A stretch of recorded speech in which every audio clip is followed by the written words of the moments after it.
And in fact, I saw a tweet from the official BBI handle. They were saying that what needs to be rectified with the police is their mental health. That's what they said. And that's part of it. It's part of it. It's a small part, but hey, we also need to really dig deep on how trauma is reproduced in institutions, how trauma is reproduced in individual behavior. A lot of work and a lot of analysis needs to happen there, Mwalimu. We've been trying, but so much still needs to be done.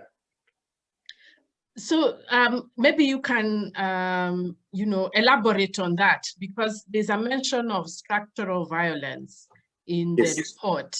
So could you elaborate on what that is and maybe help Kenyans see how trauma is replicated in our daily lives and our relationships?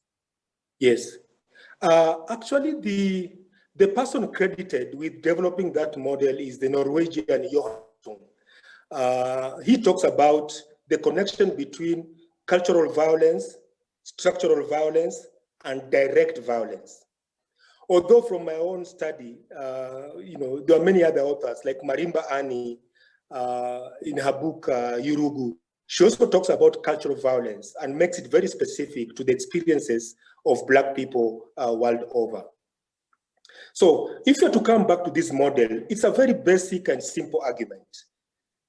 Johan Galtung says, when you see violence, which is direct, basically mob injustice,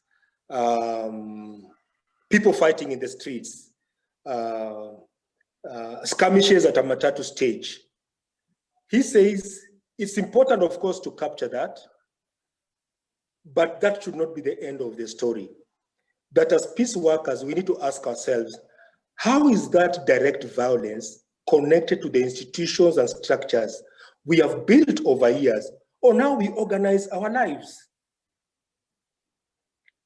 So you begin asking, those two people who are fighting, where are they positioned in this structure and system that we are talking about?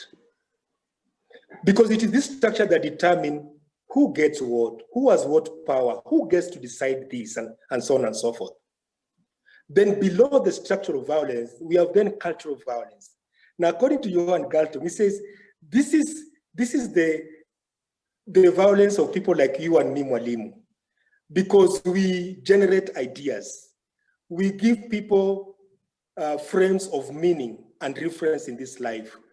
It is the violence that comes from the church because there is a certain belief system.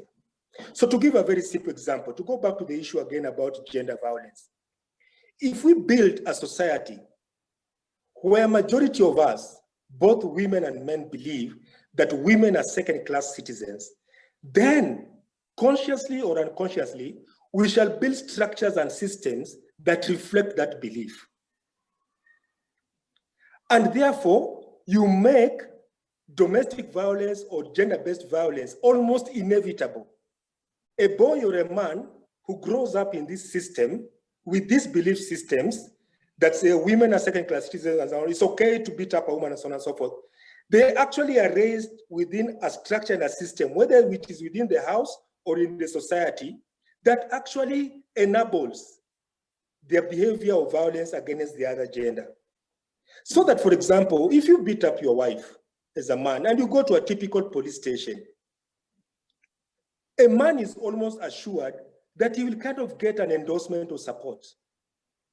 Because the officers might most likely say, Kwani, if a woman goes to complain, the police will say, Kwani ulifanyia bwana yako nini? Ulifanyia bwana yako nini ndo akafanya hivi? Or if you keep on protesting about your rights and so on and so forth, they'll tell you, unajua mama wewe unaonekana umemea pembe. So you find that cultural violence within the police station and the structures that enable it are right there. And therefore you make direct violence inevitable. If you make it more relevant for politics, you see it there. The artists, the politicians, maybe they're even late, before 2022, we will hear the songs. They contain certain messages. Johan Galtung will say that's the cultural violence. And it can be very subtle. you know, these people are like this and these people are like this. When I was in Kisumu, I had songs sung by Luo musicians talking about other people. And they tap onto this, what can I call it? The anger and a certain belief system and certain stereotypes and so on and so forth. Then they find that there is a structure, a political structure and system that enables that kind of behavior. So every politician knows they can go and insult everybody the way they want, use all the tribal, quote unquote, stereotypes. And you know what they do? Their tactic is very simple. They apologize. When they are called out, they apologize. But you know what? The message has already been passed. Or they know that in our structure and system, there is an institution called NCIC, the National Cohesion and Integration Commission, right? They know very well they're going to be called there. Somebody will interview them. Nobody will prosecute. So there is a system and a structure that enables these kinds of behaviors from politicians. Therefore, you make violence almost inevitable. Yeah. And especially, by the way, when you tie anything to land, this is what also we learned from our research with Coalition for Peace in Africa. As soon as you tie things to land, then it goes very deep. Actually, Malima should say more about this. This is my own yes, hypothesis. Please.